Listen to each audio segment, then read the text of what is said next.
To my YouTube channel. तो आज मैं आ गई हूँ फिर से एक नए केक के डिज़ाइन के साथ। और ये वाला जो केक डिज़ाइन है मुझे पहले ही मिला था, यानी कि जनवरी में ही मैंने इस केक का डिज़ाइन बनाया था, लेकिन मुझे टाइम नहीं मिला कि इसकी वीडियो जो है आप सबके साथ शेयर करूं। और भी बहुत सारे केक्स है जो जनवरी में मैंने बनाए थे, जो मैंने रिकॉर्ड करे थे, बट मैंने आप सबके साथ अभी तक शेयर नहीं किए हैं क्योंकि इधर इधर जो एनिवर्सरी थीम से रिलेटेड केक्स थे अभी जो रिसेंटली मुझे आए थे ऑर्डर्स पे, वो सारे मैंने आप सबके साथ शेयर करे थे। और कुछ जनवरी के भी केक्स मैंने ऑर्डर करे थे, बट एनिवर्सरी के केक सारे के सारे ही मैंने फेब वाले आप सबके साथ शेयर करें। और अभी भी कुछ फरवरी के बाकी एनिवर्सरी केक्स जो आप सबके साथ आगे भी शेयर करूँगी।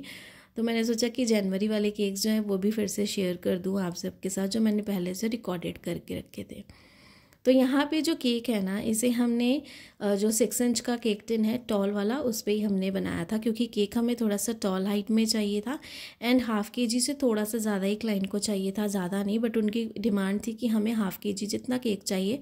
बट अगर हाइट वाइज थोड़ा सा ज़्यादा हो जाएगा बट कोई प्रॉब्लम नहीं, क्योंकि हमें थोड़ा हाइटेड केक चाहिए। तो उसकी वजह से थोड़ा सा हाइट में अगर केक चाहिए तो हमें जो केक की क्वांटिटी है उसे भी थोड़ा इंक्रीज़ करना पड़ेगा। तो केक से रिलेटेड जो भी मेजरमेंट है वो मैं आपको डिस्क्रिप्शन में दे दूँगी, आप वहाँ से जाके चेकआउट कर लीजिएगा कि मैंने कितना प्रीमिक्स लिया है, कौन सा cake tin and cake board लिया है, आपको सारी चीज़ें मिल जाएंगी। और यहाँ पे ना आज हमारा जो केक है 2 फ्लेवर में कवर होने वाला है, स्ट्रॉबेरी और चॉकलेट। वो किस तरीके से होगा आगे वीडियो में मैं आप सबके साथ शेयर करूँगी। तो सबसे पहले केक बोर्ड पे हमने क्रीम लगा ली अच्छे से, जैसे हम लगाते हैं, और साथ में 1 बाय 1 जैसे हम क्रीम लगाते हैं फिलिंग के लिए वैसे ही लगाएंगे। क्रीम को किस तरीके से विप्ड करना है इसकी भी रेसिपी मेरे चैनल पे अपलोड है, आप जाके चेकआउट कर सकते हो। और क्रीम जो है मैं ट्रॉपिकल यूज़ करती हूँ, साथ में मैं शुगर सिरप का इस्तेमाल नहीं करती हूँ, क्योंकि अगर आप वीडियो में देख रहे हो तो केक मेरा बहुत ज़्यादा सॉफ्ट रहता है और मेरे क्लाइंट्स को बहुत ज़्यादा मीठा केक और सॉगी केक पसंद नहीं आते, इसलिए मैं शुगर सिरप भी नहीं लगाती हूँ। और बिना शुगर सिरप के भी केक जो है बहुत सॉफ्ट एंड मॉइस्ट रहता है, तो कभी भी ज़रूरत नहीं पड़ती है। तो बस क्रीम हमने अच्छे से स्प्रेड कर दी, जितनी हमें क्रीम लगानी चाहिए थी मैंने उतनी ही लगाई, क्योंकि यहाँ पे क्लाइंट की कोई डिमांड नहीं थी कि हमें क्रीम की क्वांटिटी ज़्यादा चाहिए या फिर कम चाहिए। तो जितनी रिक्वायरमेंट थी फिलिंग के लिए हमने उतनी ही लगाई ये क्रीम। साथ में हमने यहाँ पे जो क्रश है स्ट्रॉबेरी वाला वो यूज़ करा है। और क्रशेस ज़्यादा इसलिए भी डिमांडिंग होते हैं क्योंकि इनके 12 मंथ्स जो है फ्लेवर सेम रहते हैं, कोई भी खट्टा मीठा फ्लेवर नहीं आता है, क्योंकि जो फ्रेश फ्रूट्स होते हैं ना उनके आपको फ्लेवर्स खट्टे मीठे मिलते हैं। कई बार फ्रूट्स खट्टे भी होते हैं, कई बार मीठे भी होते हैं, लेकिन अगर हम क्रशेस यूज़ करते हैं तो आपको फ्लेवर बैलेंस जो है वो आपको 12 महीने सेम मिलता है। तो इसीलिए बहुत सारे क्लाइंट्स जो है वो क्रशेस की ही डिमांड करते हैं, और साथ में ये आपको एक रीज़नेबल प्राइस में भी पड़ जाता है, तो इसलिए आउट ऑफ बजट भी नहीं होता है क्लाइंट के। तो 1 बाय 1 जैसे हम लेयरिंग करते हैं वैसे ही पूरे केक की अच्छे से हम करेंगे लेयरिंग। और इस केक को ना सारा बना के हम फ्रिज में सेट करके रखेंगे। बहुत सिंपल डेकोरेशन है लेकिन अच्छी सी डेकोरेशन है, सोबर सी डेकोरेशन है।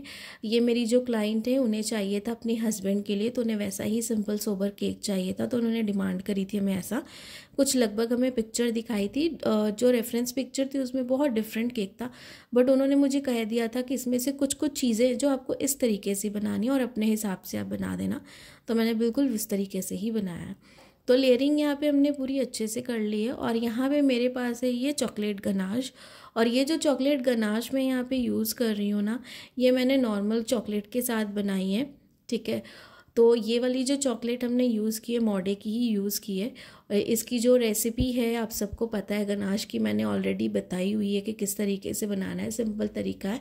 तो इसे मैंने ना पहले ही बना के रख लिया था और सेट होने के लिए रख लिया था, और बहुत ज़्यादा सेट इसे फ्रिज में नहीं रखा था, नॉर्मल रूम में ही रखा था मैंने। विंटर्स थे तो मुझे ज़्यादा इसे फ्रिज में रखने की कोई ज़रूरत नहीं पड़ी, तो इसे मैंने बाहर ही अच्छी जगह पे रखा था, जहाँ पे रूम में मेरे जहाँ पे जिस जगह पे ज़्यादा ठंडा रहता ना मैंने वहाँ पे इसे रख लिया था क्लिंग रैप करके। और जनवरी में जब मुझे ये केक का ऑर्डर मिला था ना, ये मेरे ख्याल से जनवरी 14-15 की बात है जब मुझे ऑर्डर मिला था, तो उस टाइम पे बहुत ज़्यादा ठंड थी, तो ये ऑलरेडी ही बहुत अच्छे से चिल्ड हो गया था। और मैंने ना बीटर के साथ, जो इलेक्ट्रिक बीटर होता है जिसके साथ हम क्रीम विप्ड करते हैं, उसके साथ इसे थोड़ा सा मैंने विप्ड कर लिया था, इसलिए इसकी कंसिस्टेंसी इस तरीके से है। तो अच्छे से हम इसे लगा देंगे जितनी हमें ज़रूरत है, और स्क्रैपर के साथ ज़्यादा नहीं, बस हल्का हल्का सा इसे हम एक शेप देने की कोशिश करेंगे ताकि जो हमारी गनाश है वो एकदम इक्वल हो जाए और टॉप वाली सरफेस को भी एकदम अच्छे से हम इक्वल कर दें। सारी चीज़ों को एकदम स्क्रैपर के साथ सेम करके उसके बाद जो है इसे हम फ्रिज में रख देंगे ताकि अच्छे से ये ठंडा हो जाए। और जेंटली आपको करना है, ज़्यादा इसे प्रेशराइज मत करिएगा, नहीं तो जो आपकी गनाश है ना वो निकल जाएगी बहुत ज़्यादा, इसलिए स्लोली एकदम जेंटली आप करिएगा। और पैलेट नाइफ़ के साथ फिर से इसे मैं एकदम अच्छे से कर रही थी, तो मुझे पैलेट नाइफ़ के साथ इसे थोड़ा कंफर्टेबल लग रहा था तो मैं उसी के साथ करी थी, क्योंकि मैंने ना अलग से थोड़ा गर्म पानी रख के उसमें पैलेट नाइफ़ को डिप नहीं करा था, इस तरीके से ही करी थी डायरेक्टली, तो इसलिए आराम से ही मैं इसे कर रही थी। अच्छे से ये हो भी जा रहा था, बहुत ज़्यादा हमें इस पर ज़्यादा काम नहीं करना था क्योंकि गनाश बहुत अच्छे से हमने लगाई थी, तो गनाश की कोई भी कोटिंग भी पतली नहीं थी कि ब्रेड क्रम्स दिखे, कुछ भी ऐसा नहीं था। तो साइड से तो एकदम अच्छे से हमने क्लीन कर लिया, टॉप वाली सरफेस को अब क्लीन कर रहे हैं। और जैसे मैं हमेशा कहती हूँ कि जो डाउट्स होते हैं कमेंट सेक्शन में आप पूछा कीजिए, मैं जब भी आपके कमेंट्स देखूँगी मैं आप सबके रिप्लाई तो ज़रूर करूँगी, और जो चीज़ें होती है वीडियो के थ्रू भी आप सबके साथ एक्सप्लेन करने वाली मैं वो भी पूरी कोशिश करूँगी कि मैं वो भी एक्सप्लेन करूँ। और जो भी मेरे चैनल पर फर्स्ट टाइम विजिट कर रहे हो और अगर मेरी वीडियो देख रहे हो, आप लोगों को अगर मेरी वीडियो देखनी अच्छी लगती है, लगता है कि मेरे डिज़ाइंस अच्छे लगते हैं आपको, कुछ चीज़ें जो मैं शेयर करती हूँ आपको अगर उनसे हेल्प होती है, तो ज़रूर मेरे चैनल को सब्सक्राइब करिएगा, क्योंकि आपके सब्सक्राइब करने से भी बहुत मोटिवेशन मिलती है। इसलिए क्योंकि मुझे लगता है कि जो चीज़ें मैं शेयर कर रही हूँ अपने चैनल पे ना वो आप सबको पसंद आ रही हैं और आप चाहते हो कि इन फ्यूचर हम इस चीज़ को और देखें, तो वो चीज़ बहुत मोटिवेट करती है मुझे। और आपके मोटिवेशन से ही मैं अभी तक यहाँ हूँ। मेरे लिए कभी ये चीज़ का फ़र्क नहीं पड़ा कि मेरे सब्सक्राइबर्स कितने, व्यूज़ कितने हैं या फिर व्यूअर्स कितने हैं, बट ये चीज़ बहुत अच्छी लगती है कि मैं अभी तक मेहनत कर रही हूँ और आप सब जो भी मेरे चैनल को देख के अप्रिशिएट कर रहे हो, तो वो बहुत खुशी होती है मुझे। तो आप सबके लिए ही मैं डेली बेसिस पे जितना हो सकता है मैं वीडियोज़ लेके आती हूँ, जो भी मैं बनाती हूँ उन्हें रिकॉर्ड करके। तो यहाँ पे ना शाम का टाइम आ गया था, फ्रिज से केक निकाल लिया था हमने, अच्छे से ठंडा हो गया था। तो यहाँ पे गोल्डन डस्ट में हमने थोड़ा सा लिक्विड एपोवेरेटर जो होता है उसे मिक्स किया और ब्रश के साथ इसे हम इस तरीके से थोड़ा थोड़ा सा स्प्रिंकल कर रहे हैं। और ये चीज़ प्रोसेस जो है मैंने आगे भी और भी बहुत सारी वीडियोज़ में आप सबके साथ शेयर किया है, जिन्होंने नहीं देखा है, जो नए व्यूअर्स हैं, तो आप मेरी पहले की भी वीडियोज़ देख सकते हो, उसमें बहुत सारी डिटेलिंग दी हुई है, हर तरह का केक डिज़ाइन बना हुआ है।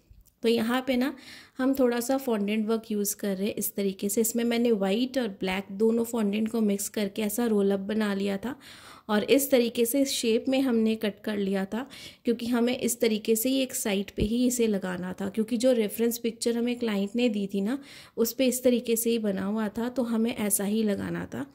साथ में क्लाइंट को केक जैसे मैंने कहा कि ½ kg का चाहिए था, तो हमें उस तरीके से सारी चीज़ें करनी थी। तो ये वाला जो है काफ़ी सिंपल है, इसलिए इसकी कोई ट्यूटोरियल मैंने आप सबके साथ शेयर नहीं की। White fondant and black fondant दोनों को एक साथ मिक्स कर लिया था और इस तरीके से रोल बना के जिस शेप में हमें चाहिए था बस सिंपल हमने डिटेलिंग नाइफ़ के साथ उसे कट कर लिया और अभी डायरेक्टली हमने यहाँ पे लगा दिया, ना कोई पानी ना कोई ग्लू का हमने यूज़ किया है। जो हमारी गनाश ही ऑलरेडी स्टिकी रहती है, इसके साथ ही इसे मैंने लगा दिया। और इसके इस तरीके से अगर आप देख रहे हो ब्रश के साथ ना मैं इसके कॉर्नर्स पे इस तरीके से ये जो गोल्ड डस्ट है हमारा इसे लगा रही हूँ, जैसा पिक्चर में था, थोड़ा सा गोल्ड इफेक्ट देने के लिए इसके जो बॉर्डर्स है वहाँ पे।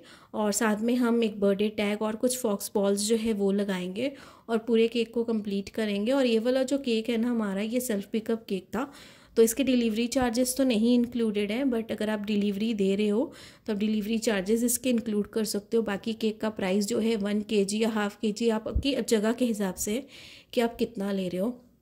और जैसे कि कमेंट आया था कि हमारे यहाँ पे जो केक्स है इतने महंगे कोई लेगा नहीं, तो जगह जगह का बहुत डिफरेंस पड़ता है। सेम केक्स बहुत सारी जगह में मेरे केक से भी ज़्यादा महंगे हैं और जो जगह जितना मैं ले रही हूँ उससे भी बहुत कम सस्ते भी होते हैं, तो ये सारा डिफरेंस पड़ जाता है जगह का। तो एक साइड पे हमने लगा दी एकदम अच्छे से फॉक्स बॉल्स और इस पे हमें गोल्डन ही लगाने थे तो हमने गोल्डन ही लगाए। अगर सिल्वर लगाने होते तो आप सिल्वर और गोल्ड दोनों मिक्सअप करके लगा सकते थे, बट जैसा पिक्चर में था तो हमें वैसा ही यहाँ पे लगाना था। तो सिंपल लुकिंग जो इसकी केक की थी वो करनी थी, तो अपने तरीके से हमने कुछ चीज़ें की, कुछ हमने पिक्चर में देख देख के कुछ चीज़ें की और साथ में यहाँ पे हमने गोल्डन वाला ही बर्थडे टैग लगा लिया। मेरे पास ब्लैक भी था और कॉइन वाला भी था, लेकिन मुझे यही लगाना था तो मैंने यही लगाया। साथ में ये पूरे केक की हमारी ही ओवरऑल लुक, और साथ में इस केक का जो प्राइस था, ½ kg जितना केक था, सारी डेकोरेशन और सारी चीज़ें लेके इस केक का जो प्राइस था मैंने 500 लिया, क्योंकि चॉकलेट वर्क था।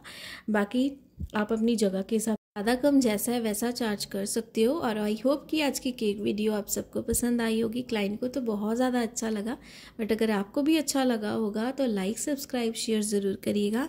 बस ऐसे ही ढेर सारे कमेंट्स ऐसे ही मोटिवेट करते जाइए, क्योंकि आप सबके मोटिवेशन के साथ ही मैं यहाँ तक हूँ, और चाहती हूँ कि आगे भी ये जर्नी इस तरीके से ही कंटिन्यू रहे और आप सबके साथ अच्छे अच्छे नए नए केक डिज़ाइंस जो है मैं इस तरीके से ही शेयर करूँ। Thanks for watching.